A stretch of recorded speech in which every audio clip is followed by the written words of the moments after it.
അരക്കില്ലത്തിൽ നിന്ന് രക്ഷപ്പെട്ട പാണ്ഡവർ വനത്തിലൂടെ സഞ്ചരിച്ച് ഗംഗാതീരത്തെത്തിയപ്പോൾ നദിയിൽ നിന്ന് ആരോ കുളിക്കുന്നത് പോലെയുള്ള ശബ്ദം കേട്ടു.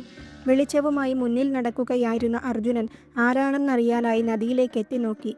അദ്ദേഹം നദിയിൽ ജലക്രീഡ നടത്തുന്ന ഗന്ധർവനായ ചിത്രസേനനെയും ഭാര്യ കുംഭീനസിയെയും കണ്ടു. എന്നാൽ മനുഷ്യർക്ക് സഞ്ചാരം നിഷേധിച്ചിരുന്ന ഗന്ധർവയാമത്തിൽ തങ്ങളുടെ സ്വകാര്യതയ്ക്ക് ഭംഗം വരുത്തിയതിൽ ചിത്രരഥൻ കുപിതനായി. ഒടുവിൽ ഗന്ധർവനും അർജുനനും തമ്മിൽ ദ്വന്ദ്വയുദ്ധം ആരംഭിച്ചു. പോരാളിയായിരുന്ന ചിത്രരഥനെ ഘോരയുദ്ധത്തിന് ശേഷം അർജുനൻ കീഴടക്കി കൈകാലുകൾ ബന്ധിച്ച് സഹോദരന്മാരുടെ മുന്നിൽ കൊണ്ടുവന്നു നിർത്തി. കുംഭീനസി ധർമ്മപുത്രരുടെ കാൽക്കൽ വീണ് ഭർത്താവിനെ വിട്ടയക്കണമെന്നപേക്ഷിച്ചു.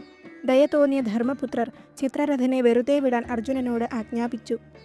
മൂചിതനായ ചിത്രരഥൻ സന്തോഷത്താൽ സ്വർഗം, ഭൂമി, പാതാളം എന്നിവിടങ്ങളിലുള്ള വസ്തുക്കളെ കാണാൻ സഹായിക്കുന്ന ചാക്ഷുഷി എന്ന അദ്ഭുത വിദ്യ അർജുനന് ഉപദേശിച്ചു നൽകി. ഈ വിദ്യ അഭ്യസിക്കുന്നവൻ ദേവതുല്യനായി മാറുമെന്നും ഒപ്പം നിരവധി രഥങ്ങളെയും കുതിരകളെയും സമ്മാനമായി നൽകി. അർജുനൻ പകരമായി ചിത്രരഥന് അഗ്നിശിരാസ്ത്രം ഉപദേശിച്ചു നൽകി. ഈ സംഭവത്തോടെ അവർ ഇരുവരും സുഹൃത്തുക്കളായി മാറി. യുദ്ധത്തിൽ ചിത്രരഥന്റെ എല്ലാ രഥങ്ങളും തകർത്തതിനാൽ അർജുനന് ഭഗ്നരഥൻ എന്ന് പേര് ലഭിച്ചു. അർജുനന്റെ ബ്രഹ്മചര്യ വ്രതമാണ് തന്നെ തോൽപ്പിച്ചതിലെ രഹസ്യമെന്ന് ചിത്രരഥൻ മനസ്സിലാക്കി.